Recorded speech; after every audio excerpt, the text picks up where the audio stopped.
Season's greetings from the Eclectic Collection. If you'd like to bring me some holiday cheer, subscribe, of course. Become an eclector. It's the coolest thing you could possibly give me this holiday season. Today's episode 10, the best present ever. Another personal story of mine. So the situation becomes I am approximately 10 years old. I'm in 5th grade. And of course I'm in Catholic school. So I'm wearing obnoxious clown collars with the jumper uniforms that are yellow and green. We had some of the worst coloring ever. Some other schools had cool colors, but we just didn't. We had yellow and green. Really? Ew, not meant to go together. I'm sitting at my little wooden desk with the proper little cubby and old school inkwell and divot for the pencil. And I just don't feel right. I felt kind of weird. I felt kind of queasy, but, I'm, of course, little Miss A student, so I just suck it up and go with what I have to deal with. That was Monday afternoon. It's December, early December, and we had a performance practice after school for the annual Christmas play that we were working on. It was involving angels, and it had this big costume. That's all I remember. I was supposed to be the lead. The only time I was ever supposed to be a lead, I might add, and it doesn't work out for me, but you'll find that out in a minute. It turns out that Tuesday was no better. I kept feeling yucky, kind of sort of had a headache, stomach started to bother me. I don't know, I just felt oogie. But, I'm a good little Catholic school kid, and of course I want my perfect attendance because that was always an award at the end of the year. So I just keep on keeping on. Wednesday, I now have an actual headache. I feel kind of warm. My stomach's really bothering me. I'm having immense pains. I can't quite figure out what it is. Of course, I've been asked about 10 times now if I feel okay. By everyone but my family, I might add. But I'm not feeling great. And I'm like, I just feel weird. Wednesday night, I start to get seriously fevered. Kind of doing the hot, cold sweat thing. It's kind of yucky. And I wake up Thursday really feeling like trash. But I go to school anyway. And as I go in, I finish all the work that I had to for the day. And by the end of the afternoon, I was so hot and boiling and red and incredibly uncomfortable. Much, much more pain that I thought, something was really wrong with me. But I only had a half a day on Friday. So I went home Thursday afternoon and I told my mom, I just do not feel well. I don't know. I just have stomach pains and my head's bothering me. It's been weird all week. And my mom, being my mom, gotta love her.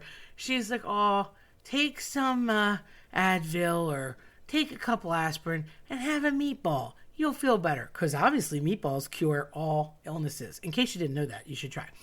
Mom has cured countless illnesses with meatballs. So I have a meatball. I take a couple of Advil. It does nothing. A little bit of the edge off, but still feeling yucky. And at this point, I'm so hot that I want to be in the cold. I went to my basement for refuge because it was really cold down there. And I started to get queasy and it was just getting worse. I sleep, toss and turn, not well, more like pass out. And I get up the next day.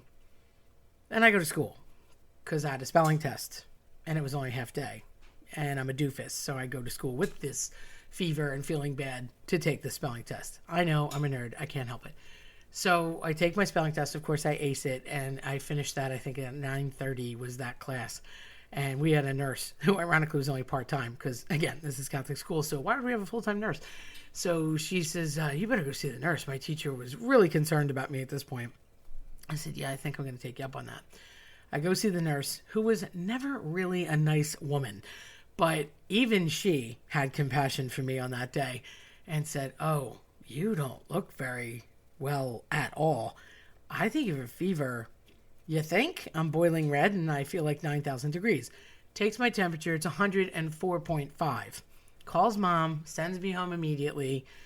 I'm down the street, maybe 6 blocks, but it felt like, 6 years for her to get there. She picks me up. She brings me home. I go into my pajamas, crawl into my bed, and I am just hot. I'm cold. I can't even lay flat or bend in half. My stomach hurts so bad. I don't know what to do. I'm sweating. I'm hot. I'm cold. I'm back and forth. It's gross. I'm clammy. And now I'm nauseous beyond. And I start throwing up pretty much every couple hours just for fun, to the point where I hadn't eaten anything and now it was just bile. So yummy. And I remember mom and dad had this little old drunk couple that was really sweet that used to show up like every Friday night. And they had come by at like 7. And to escape having to be polite and to get to a cold region, I went to the basement and we had a big metal trash can. And I just remember lifting the lid, hurling into it consistently every so often, closing the lid, lifting the lid, hurling more bile into it, back and forth, having eaten nothing but a piece of Jewish apple cake that mom offered me with another Advil. Not a good combination. To this day, as much as I love Jewish apple cake and the look and smell of it, I just can't eat it. I'm sorry. I cannot get it past my eyes. So the meatballs didn't work, and neither did the Jewish apple cake. The moral of that story is don't try and cure an actual illness with food. So I'm not well. And that whole night, oh, you have a fever. You don't feel well. You got a virus. It's just got to come and play out of you. You know, it'll go away. Classic Italian family. Just work. It'll be fine. Just eat. It'll be great. So throughout the night, I'm getting worse and worse and worse. I can't stop throwing up. And my dad always got up crazy early for work. So 6 a.m, which I had never really slept, and I'd crawled into the den, which is usually very cold because we have a wood stove in there and we don't heat that room on purpose. So in early December, where it's super cold and there's tile on that floor and it's brick and it used to be an outdoor room, there is all sorts of me being cold opportunities there. And Dad comes in and goes, "What's the matter with you? Why aren't you in bed?" I said, "Pop, I cannot even stand. I can't sit. I'm not comfortable. I don't feel well." So he wakes my mom up and says, "Take her to a doctor." And of course, it's a Saturday morning at this point. And back then, you're talking 1984, there's no doctor that's readily available. Luckily, there was this place called Med Now. It was in Springfield, not too far from where I lived, and it was open like a walk-in clinic situation. Now they're everywhere, and you could walk into any pharmacy and be seen immediately, but we didn't have those opportunities at that time. I didn't know the doctor. It was really crowded. The guy was super nice, took us back, asked me what happened. I explained, and he listened to my heart, said that was fine, and asked me to lay down on the table. And the funny thing was, I could not lay down and I could not sit up. It was like a bad cartoon where the rat or the rabbit or the cat can't get back put in the box. It was insane. It was like if the top half of me went down, then the legs came up. If the legs went down, the top half of me shot up. I could not lay down flat. And after a game of this cat and mouse, he put the stethoscope to my stomach. He said, "I don't hear any internal sounds, and that's just really not good." I thought, oh, great. So what's that mean? I get panicky. Of course, I'm worried about school on Monday because I want my perfect attendance. And obviously, I'm concerned about the play because I'm the lead lookout. Okay, I'm in 5th grade. What do I know? And Mom says, "What does that mean?" And he said, "I think you need to leave here, go to the emergency room and consult a surgeon." Because everybody has a surgeon in their back pocket. Now, as luck would have it, I did. Yep, proving once again that all Italians have connections everywhere. One of my friends in school, her father, really sweet guy, was a surgeon and happened to be at the hospital that I liked down the road from me. And I thought, cool, I'll call him. And I knew their number by heart. We called them from the office and they didn't pick up. Back then, we're talking landlines, no cells, no texting, no internet, etc., etc. So what happens? He was outside hanging his Christmas lights, but I wouldn't find that out until I got assigned another surgeon. So we go right to the emergency room. They take me in and they take every possible fluid from me. I want to say it was maybe 11 or 12 in the afternoon when that happened, like 11 in the morning, noon. And by 8 p.m., they had gotten all sorts of results. And I was in like a little cube. And they came back and said, "Yep, your white blood cell count is something ridiculous, like 1,700 gabillion. I don't even know. It was over the top. You're fighting an infection. Something's wrong. They don't know what it is." And I waited in this room. And eventually a very nice German doctor came in.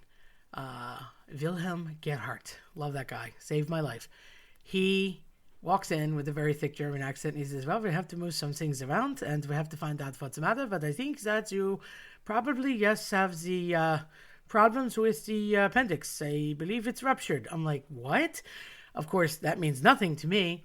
And as soon as my mom freaked out and promptly ran outside because my dad had joined us at this point, I guess they were making phone calls to let people know. I didn't realize quite how serious it was, or that back in the day, people died from this all the time. Duh. He was alone with me for a couple minutes, and he says, very serious, and, we're going to do the best we can, but you never know. You might not wake up. So, hey, Merry Christmas to you too, buddy. And I remember thinking, wow, that means I'm not going to be at the play. That was my first thought. Not kidding. Yes, I admit, that big of a nerd am I.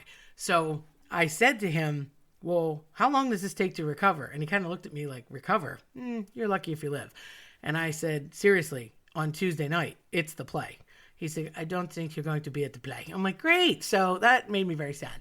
And within that moment, I look up. He leaves the room to go prep and says they're going to give me something to drink and then put a needle in my arm. Not a fan. And my entire family just suddenly appears. And when I saw my sister with this gigantic, big bunch of balloons, super colorful, I might add, I remember thinking, oh, this is bad. I'm going to be staying for a little while. Balloons equal you get from a cube, graduate to an actual room. And I remember, that's not good. And my brother walked in, and my brother was always running around somewhere. So the fact that he was there and talking about ambulances and whatnot, because he was part of the fire station, I thought, also not good. So it was not, it was looking bleak. It was looking bleak. They do everything they tell me they're going to do about 8 o'clock, and everybody is oddly sad and says some weird goodbye to me, and they wheel me off. I drink this stuff. They put an IV in, and I just remember looking at like classic stereotypical big round white light in my face. They explained what they were going to do. I'm in an operating room. It was freezing cold. And I remember thinking how good that felt, because I felt like I was going to explode. And the last time anybody told me my temperature, it was a nurse freaking out to the doctor saying, she's at 106.4. And he's like, well, she's going to convulse. We have to do this now. And that was the last thing I remember. He said, count backwards from 100. I guess they went to see if the drugs worked. And I remember getting down to like 92 or 91, which apparently doesn't happen. And he said, well, we're going to have to up the dosage. And a couple minutes later, I got from 99 to 98, and that was it. It's all she wrote. It's all I remember. I just passed out. And I don't remember anything until Tuesday. That was Saturday night. Now, I was told that I went to a recovery room and that they spoke to me and asked me a couple questions, and I allegedly muttered some answer, but I legit do not remember being awake until Tuesday. And when I woke up, I was back in that room, surrounded by my family, and saw those balloons. And I thought, well, it's Tuesday, and I think it's 4 o'clock in the afternoon. The play starts at 7. If I really hustle, I can make it. And they all laughed at me, but I was still serious. I also realized I was hooked up to about 4 hoses, and my arm was on a board, because while I was out, my entire left arm blew out. Like, they blew out the vein in it because it was hooked up to too many things. And they put like the most sensitive needle in the tiniest, I'm right-handed, so they had my right hand on a board and put the teeniest little needle in the most sensitive little spot on the little meaty part of the back of my thumb. Thanks for that. And I'm hooked up to an IV, and I have this like suction thing going on. I've got tubes and slices everywhere. I look like railroad tracks. My bikini career was over, although I don't know that it ever would have begun, but it was a bad scene.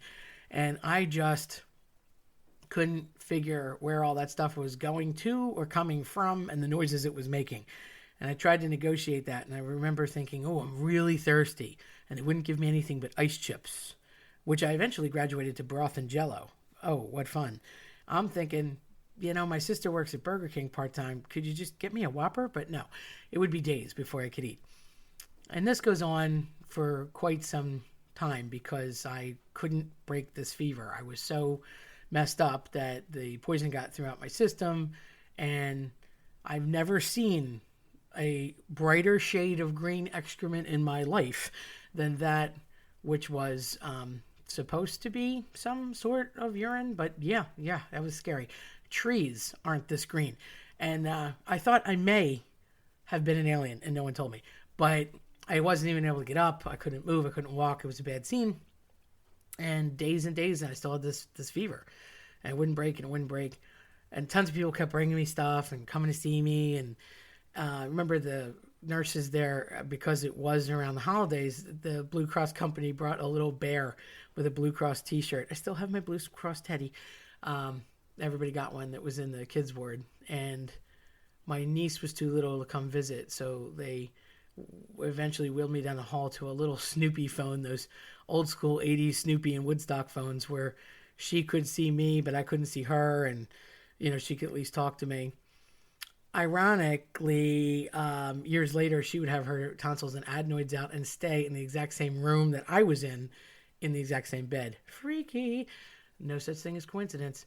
But as time got closer to Christmas and I got more concerned that I wasn't going to make it home because that was a bigger travesty, I came to terms with missing the performance, and I got updates from my friends at school that it went well, and that this one kid filled in for me who was supposed to be the narrator. It happens. But the big show was really Christmas, and I thought, if I'm not home for Christmas, that's ridiculous. I mean, you can't be 10 years old and not home for Christmas. Is that possible? So I watched every special there was on TV in the hospital, like the Grinch and Snoopy and Frosty, but it just wasn't the same, and I missed my tree and the lights and everything at my house. Nothing was seeming to give with this fever. And eventually, really nice doctor came in, and he said, well, you got to break the fever. If you break the fever, I'll let you go home. My brother even tried to bribe them and said, look, I have all the guys at the firehouse. They'll put you in an ambulance. We'll take you home. It'll be perfect care. We can get her back here in 5 minutes if something's wrong.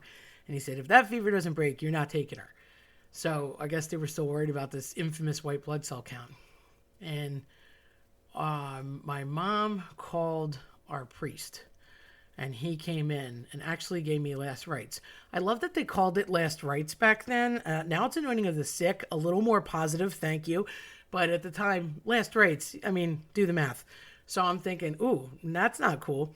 And within a couple days, all of a sudden, my fever went away and everything suddenly got better. Now, I don't know if it was the 9 million hours that Mom spent in the chapel, because she really is Sister Mary Holy Card and probably should have been a nun. I still can't figure out why she's a mom of 4 when maybe she's a nun in disguise. I don't know. I always joke that Mom dials 555 for God, because I think that's her immediate direct line. But it was a very unexpected thing. And on Christmas Eve morning, the partner to the doctor that was my surgeon came in, nice guy, older man. And he said, hey, wake up, kid. Your fever broke. You want to go home? And I was like, yes. And I did. And they packed me up, and I was out of there by about noon. And I just remember being so excited. And Christmas has always been a big deal to me, but that year, probably more than anything, because I was able to go home and able to be home with my family and, see the tree and the lights and all the fun stuff that I normally do. But it was also a big year because I guess they were afraid they were going to lose me. And I got both Electronic Battleship and Stratego. And I'm just saying that's a big deal. But it was probably one of the most incredible and strange experiences all rolled into one.